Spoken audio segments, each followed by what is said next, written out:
मेरा ताल्लुक एक बेहद गरीब परिवार से था। मेरे पिता एक छोटी सी सरकारी दफ्तर में मामूली क्लर्क थे, जिनकी तनख्वाह इतनी कम थी कि किसी तरह घर का खर्च चल पाता था। और मेरी माँ लोगों के घरों में काम करके पिता का हाथ बटाती थी ताकि घर किसी तरह चल सके। गरीबी ने मुझे बचपन से यह सिखा दिया था कि ख्वाहिशों को कैसे दिल में दबाया जाता है और मुस्कुराकर हालत से समझौता कैसे किया जाता है। हमारे घर से थोड़ी ही दूरी पर एक सरकारी स्कूल था, जहाँ मैं रोज नंगे या घिसे हुए जूतों में पैदल जाया करता था। पढ़ाई का मुझे बचपन से बहुत शौक था। कई बार मेरे पास कॉपी किताब या पेंसिल तक के पैसे नहीं होते थे, लेकिन मैं किसी न किसी से मांग कर पढ़ाई करता था। क्योंकि मैं पढ़ाई में अच्छा था, मेरे टीचर मुझसे बहुत प्यार करते थे और कई बार तरस खाकर मुझे मुफ्त किताबें और कापियाँ दे देते थे ताकि मेरी पढ़ाई जारी रह सके। बचपन से ही मेरा सपना एक बड़ा अफसर बनने का था। जब मैं अपने दोस्तों को यह बताता तो वे मेरा मजाक उड़ाते और कहते कि जिसके पास ठीक से जूते पहनने के पैसे नहीं, वह अफसर बनने के सपने देख रहा है। उनकी बातें मेरे दिल को चीर देती थी, लेकिन मैंने कभी हिम्मत नहीं हारी क्योंकि मुझे पूरा यकीन था कि भगवान मेरे लिए कोई ना कोई रास्ता ज़रूर बनाएगा। जब मैंने ये सपना अपनी माँ को बताया तो उनकी आंखों में आंसू आ गए, क्योंकि वे जानती थी कि मेरा सपना हमारी औकात से बहुत बड़ा है। फिर भी उन्होंने मुझे दुआ देते हुए कहा कि बेटा, मेहनत और सब्र रखो, भगवान ज़रूर तुम्हारा सपना पूरा करेगा। मेरी माँ हर रात मेरे सो जाने के बाद मेरे लिए दुआ करती थी और मेरे पिता मुझे देर रात तक पढ़ते देखकर बस इतना कहते थे कि मेहनत कभी बेकार नहीं जाती। मेरी पूरी दुनिया मेरे माता पिता ही थे और उनका विश्वास ही मेरी ताकत था। समय बीतता गया और मैंने किसी तरह ग्रेजुएशन पूरी की। पहली बार जब मैंने सरकारी अफसर की परीक्षा दी तो मैं फेल हो गया। उस दिन मैं पूरी रात रोया। अगली सुबह खुद को संभाल कर फिर मैं तैयारी में लग गया। दूसरी बार भी मैं कुछ अंकों से रह गया। मेरे दोस्त हंसते हुए कहते कि पढ़ाई छोड़ दे, अफसर सिर्फ अमीर के बच्चे बनते हैं। लेकिन मैंने ठान लिया कि चाहे कितने साल लगे, मैं अफसर बनूंगा। किताबें खरीदने तक के पैसे नहीं होते थे और हर बार परीक्षा का फॉर्म भरने के लिए मेरी माँ अपने गहने बेच देती। मुझे बहुत शर्मिंदगी महसूस होती थी। कई बार मैंने पिता से काम करने की बात की, लेकिन उन्होंने कहा कि अभी सिर्फ पढ़ाई पर ध्यान दो। कई बार मैंने हार मानने का सोचा, लेकिन मेरी माँ हर बार मुझे संभाल लेती थी। इस बार मैंने पहले से भी ज़्यादा मेहनत की, लेकिन परीक्षा फीस भरने के लिए पैसे नहीं थे। मैंने एक दोस्त से पैसे मांगे तो उसने मेरा अपमान करके भगा दिया। उस दिन मेरी माँ ने अपने आखिरी झुमके बेच दिए। परीक्षा बहुत अच्छी हुई और रिजल्ट वाले दिन जब मुझे पता चला कि मैंने 90% तक हासिल किए हैं तो मेरी खुशी का ठिकाना नहीं रहा। मिठाई लेकर जब मैं घर पहुंचा तो मेरी माँ ने सजदे में जाकर भगवान का शुक्र अदा किया। मोहल्ले में खबर फैल गई और जो लोग मेरा मजाक उड़ाते थे वे जलने लगे। कुछ दिनों बाद मुझे इंटरव्यू के लिए बुलाया गया। इंटरव्यू वाले दिन मैं सुबह अजान से पहले ही उठ गया। दिल बहुत घबरा रहा था। पैसे नहीं थे, इसलिए पैदल इंटरव्यू सेंटर की ओर निकल पड़ा। रास्ते में मैंने देखा कि एक बूढ़े आदमी को गाड़ी टक्कर मारकर चली गई थी और लोग वीडियो बना रहे थे। कोई मदद नहीं कर रहा था। मेरे पास वक्त कम था, लेकिन मेरा ज़मीर मुझे आगे नहीं बढ़ने दे रहा था। आखिरकार मैंने तय किया कि इंटरव्यू से ज़्यादा ज़रूरी उस इंसान की जान है। मैंने लोगों से एम्बुलेंस बुलाने को कहा, किसी ने नहीं सुना। किसी तरह एक रिक्शा रोका और उस बूढ़े को सरकारी अस्पताल पहुंचाया। डॉक्टर ने बताया कि तुरंत खून चाहिए और मेरा ब्लड ग्रुप मैच करता था। मैंने बिना सोचे खून दे दिया। कमजोरी के बावजूद मैं इंटरव्यू सेंटर पहुंचा, लेकिन तब तक बहुत देर हो चुकी थी और गेट बंद हो गया था। गार्ड ने मुझे धक्का देकर भगा दिया। तभी ये गाड़ी आकर रुकी। उसमें से वही बूढ़ा आदमी जिससे मैं अस्पताल छोड़कर आया था, वह इंटरव्यू बोर्ड का सीनियर अधिकारी था। उसने सबके सामने मुझे गले लगाया और बताया कि यह इंसानियत की परीक्षा थी और मैं उसमें पास हो गया था। मेरी नौकरी पक्की हो चुकी थी। घर लौटकर जब मैंने माता-पिता को यह बताया, तो उनकी आंखों में गरों के आंसू थे। उसी दिन मुझे समझ आ गया कि हालत बदलते ही लोगों के चेहरे बदल जाते हैं, लेकिन इंसानियत और मेहनत की असली पहचान होती है। नौकरी ज्वाइन करने के अगले ही दिन मैं सुबह बहुत जल्दी उठ गया था। आज पहली बार मैं एक सरकारी अफसर की तरह ऑफिस जाने वाला था। मेरे पास नए कपड़े नहीं थे, वही पुरानी लेकिन साफ की हुई शर्ट और पैंट पहनकर मैं तैयार हुआ। मेरी माँ ने मुझे प्यार से देखा और मेरी नज़र उतारते हुए कहा कि बेटा, आज तुम्हारे पिता का सपना पूरा हुआ है। मेरे पिता की आंखों में गर्व साफ दिखाई दे रहा था, लेकिन वे हमेशा की तरह खामोश थे। ऑफिस पहुंचते ही मैनेजर ने मुझे काम समझाया। शुरू में मुझे डर लग रहा था कि कहीं मुझसे कोई गलती न हो जाए, लेकिन धीरे धीरे मैं काम सीखने लगा। मेरे साथ काम करने वाले कई लोग मुझसे उम्र और अनुभव में बड़े थे, लेकिन जब उन्हें पता चला कि मैं एक गरीब परिवार से होकर यहाँ तक पहुँचा हूँ, तो कुछ लोग सम्मान देने लगे और कुछ जलने लगे। समय के साथ मेरी सैलरी से घर की हालत सुधरने लगे। माँ को अब लोगों के घर काम पर नहीं जाना पड़ता था और पिता भी पहले से ज़्यादा सुकून में रहते थे। मोहल्ले के वही लोग जो कभी मेरा मजाक उड़ाते थे, अब मुझे सलाम करते थे, लेकिन मुझे उनके बदले हुए चेहरे देखकर कोई खुशी नहीं होती थी, क्योंकि मैं उनकी असलियत पहचान चुका था। एक दिन ऑफिस में मुझे एक केस मिला जिसमें एक गरीब बुजुर्ग महिला अपनी पेंशन के लिए महीनों से चक्कर काट रही थी। जब मैंने उसकी फाइल देखी तो पता चला कि सिर्फ रिश्वत न देने की वजह से उसका काम रोका गया था। मुझे बहुत गुस्सा आया। मुझे अपनी माँ याद आ गई। मैंने उसी दिन उसका काम पूरा करवाया। जब उस बुजुर्ग महिला ने रोते हुए मुझे दुआ दी तो मुझे महसूस हुआ कि मेरा असली कामयाबी यही है।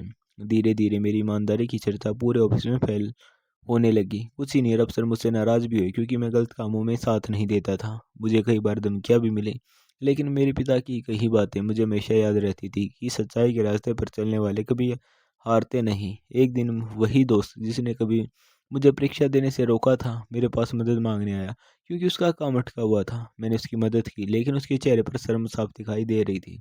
उस दिन मुझे एहसास हुआ कि समय इंसानियत को कहाँ से कहाँ पहुँचा देता है। कुछ सालों बाद मेरी तरक्की हुई और मुझे बड़े शहर में पोस्टिंग मिल गई। नए शहर में नए चैलेंज थे, लेकिन मेरा मकसद वही था, गरीब और मजबूर लोगों की मदद करना। एक दिन मुझे उसी इलाके में पोस्टिंग मिली जहां मैं बचपन में पैदल स्कूल जाया करता था। जब मैं सरकारी गाड़ी से उस गली से गुजरा तो मेरी आंखें भर आई। वही स्कूल, वही रास्ते, वही गरीबी, लेकिन आज मैं उस सिस्टम का हिस्सा था जो बदलाव ला सकता था। मैंने उसी स्कूल में जाकर बच्चों से बात की और उन्हें बताया कि हालत चाहे जैसे भी हो, मेहनत और ईमानदारी इंसानियत को जरूर आगे ले जाती हैं। मेरे माता-पिता अब बहुत खुश थे। माँ अक्सर कहती थी कि बेटा, अगर तुम उस दिन उस बूढ़े आदमी की मदद न करते तो शायद आज ये दिन न देख पाते। मैं मुस्कुरा देता था क्योंकि मुझे पता था कि वह सिर्फ एक इम्तिहान नहीं था, बल्कि मेरी परवरिश की परीक्षा थी। मुझे अब ये अच्छी तरह समझ आ चुका था कि असली अफसर वही होता है जिसके दिल में इंसानियत जिंदा रहती है और जो अपने पद को लोगों की सेवा का जरिया बनाता है। बड़े शहर में पोस्टिंग के बाद मेरी जिम्मेदारी और बढ़ गई थी। अब मेरे पास सिर्फ फाइलें नहीं आती थी, बल्कि लोगों की उम्मीद भी आती थी। रोजाना दर्जनों लोग अपने दुख, अपनी मजबूरियां और अपने सपने लेकर मेरे ऑफिस आते थे। किसी की जमीन पर कब्जा हो गया था तो कोई सालों से नौकरी के लिए भटक रहा था। मैं हर व्यक्ति की बात ध्यान से सुनता था कि मुझे अपना बचपन याद आता था, जब एक छोटी सी मदद भी किसी के लिए बहुत बड़ी राहत बन जाती है।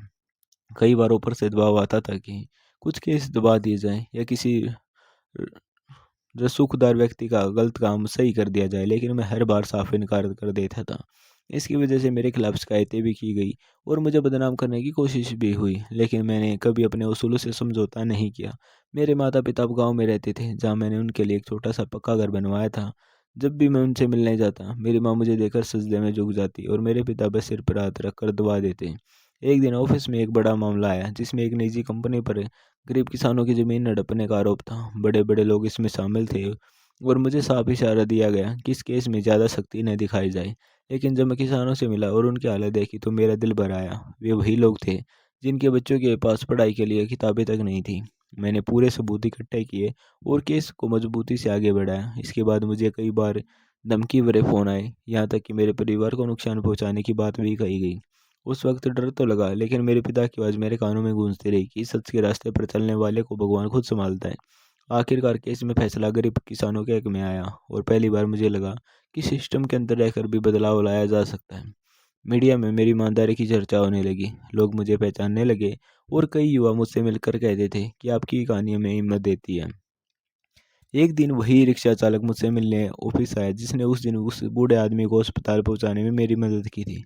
उसने मुझे पहचान लिया और रोते हुए मेरे पैर पकड़ लिए। मैंने उसे गले लगाकर उठाया और उसकी आर्थिक मदद की। उस दिन मुझे महसूस हुआ कि नेक काम कभी छोटा नहीं होता। समय के साथ मेरी ज़िंदगी में सुकून बढ़ता गया, लेकिन मैं कभी अपने अतीत को नहीं भूला। मैं अक्सर सोचता था कि अगर मेरे माता पिता ने उस वक्त मेरा साथ न दिया होता तो शायद मैं आज यहाँ न होता।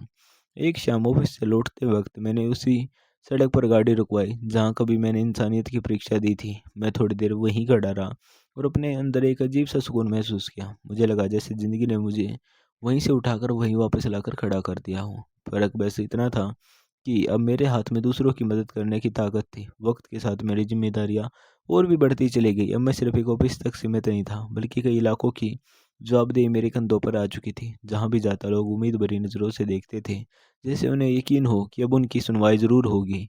यह भरोसा मेरे लिए इज्जत भी था और इम्तिहान भी। कई बार सिस्टम के अंदर बैठकर सिस्टम से लड़ना पड़ता था। कुछ लोग मेरी तरक्की से खुश नहीं थे और मुझे रास्ते से हटाने की साजिश भी होने लगी। मेरे खिलाफ झूठे आरोप लगाए गए, जांच भी उठाई गई, लेकिन हर बार सच्चाई सामने आई क्योंकि मैंने कभी गलत रास्ता नहीं चुना था। इस दौरान मेरे पिता की तबीयत खराब रहने लगी। जब भी मैं उनसे मिलने जाता, वे मेरा हाथ पकड़कर कहते कि बेटा, अगर कभी दबाव में आकर गलत समझौता करने का मन करे तो एक बार अपनी माँ का चेहरा याद कर लेना। उनकी ये बात मेरे दिल में हमेशा के लिए बस गई। एक दिन मुझे उसी ज़िले में पोस्टिंग मिली जहाँ कभी मेरी माँ लोगों के घरों में काम करने जाया करती थी। जब यह बात मैंने माँ को बताई तो उनकी आंखें भर आई। उन्होंने कहा कि बेटा, अब तुम्हारी वजह से उस इलाके में कोई माँ अपमानित नहीं ही होगी। उस ज़िले में मैंने सबसे पहले गरीबों के लिए सरकारी योजनाएं की समीक्षा की। कई योजनाएं सिर्फ कागजों में चल रही थी। मैंने सख्ती दिखाई और जिन अफसरों ने घोटाले किए थे उनके खिलाफ कार्रवाई की। इससे आम लोगों को भरोसा और मजबूत हुआ। एक दिन उसी स्कूल के हेडमास्टर ने मुझे बुलाया जहाँ से मैंने पढ़ाई शुरू की थी। बच्चों के सामने खड़े होकर जब मैंने अपने संघर्ष की कहानी सुनाई तो कई बच्चों की आंखों में सपने जागते हुए दिखे। उस दिन मुझे ये लगा कि मेरी सबसे बड़ी तरक्की यही है कि मैं किसी और के सपनों को जिंदा कर पा रहा हूँ। मेरे पुराने दोस्त अब अक्सर मुझसे मिलने आते थे। कुछ सच में माफ़ी मांगने आए थे और कुछ सिर्फ फ़ायदा उठाने। मैं दोनों में फ़र्क समझ चुका था। मैंने मदद वहीं की जहाँ सच में ज़रूरत हो। एक दिन शाम माँ ने मुझसे कहा कि बेटा, अब तुम्हें शादी कर लेनी चाहिए। मैंने मुस्कुराकर कहा कि माँ, जब तक आपकी दुआएं मेरे साथ हैं बाकी सब अपने वक्त पर हो जाएगा। मेरे लिए ज़िंदगी अब सिर्फ मेरी नहीं रही थी बल्कि उन सब की हो चुकी थी जो उम्मीद लेकर मेरे दरवाजे पर आते थे। ज़िंदगी अब एक नए मोड़ पर आ चुकी थी। जिन हालातों ने मुझे कभी तोड़ने की कोशिश की थी वही आज मेरी ताकत बन चुके थे। मेरे पिता की तबीयत धीरे धीरे संभलने लगी थी और माँ अब सुकून से घर संभालती थी। जब भी मैं उन्हें देखता हूँ मुझे एहसास होता है कि मेरी हर कामयाबी उनके सब्र और दुआओं का नतीजा है। कुछ समय बाद मेरी शादी हुई। मेरी पत्नी ने भी मेरे संघर्ष को समझा और हर कदम पर मेरा साथ दिया। उसने हमेशा यही कहा कि इंसान की असली पहचान उसके पद से नहीं बल्कि उनके कर्म से होती है। एक दिन ऑफिस में वही व्यक्ति मेरे सामने आया जिसने कभी मुझे इंटरव्यू के दिन धक्का दिया था। वह अब अपने गलत कामों की वजह से निलंबित हो चुका था। उसकी आंखों में पछतावा था। मैंने उसे माफ़ कर दिया क्योंकि मैं जानता था कि नफरत से कुछ हासिल नहीं होता। सालों बीतते गए और मैं एक जिम्मेदारी अधिकारी के रूप में जाना जाने लगा। जहाँ भी पोस्टिंग हुई मैंने कोशिश की कि कोई भी गरीब इंसान दर दर भटकने पर मजबूर न हो। कई बार रात को अकेले बैठकर मैं अपने बचपन के दिनों को याद करता था जब मेरे पास अपने देखने के अलावा कुछ भी नहीं था। आज मेरे पास सब कुछ था लेकिन मेरा दिल अब भी उसी गली में बसता था जहाँ से मेरा सफ़र शुरू हुआ था। एक दिन उसी बूढ़े अधिकारी का फ़ोन आया जिसने मेरी ज़िंदगी की दिशा बदल दी थी। उसने कहा कि मुझे तुम पर गर्व है, तुमने साबित कर दिया कि इंसानियत अभी जिंदा है। फ़ोन रखने के बाद मेरी आंखें नम हो गई। मैंने आसमान की ओर देखा और मन ही मन भगवान को शुक्रिया अदा किया। उस रात मैंने अपने माता पिता के पास बैठकर उनसे कहा कि अगर कभी मेरी कहानी किसी बच्चे को आगे बढ़ने की हिम्मत दे सके तो मेरी ज़िंदगी सफल समझी जाएगी। आज जब भी कोई गरीब बच्चा मुझसे कहता है कि वह बड़ा अफसर बनना चाहता है तो मैं उसके सिर पर हाथ रखकर यही कहता हूँ कि हालत चाहे जैसे भी हो, मेहनत, ईमानदारी और इंसानियत कभी मत छोड़ना, क्योंकि यही तीन चीज़ें इंसान को ज़मीन से उठाकर आसमान तक पहुंचा देती हैं। यही मेरी कहानी है और यही मेरी पहचान। दोस्तों, आपको कहानी कैसी लगी? कमेंट करके ज़रूर बताना और चैनल को सब्सक्राइब कर लें।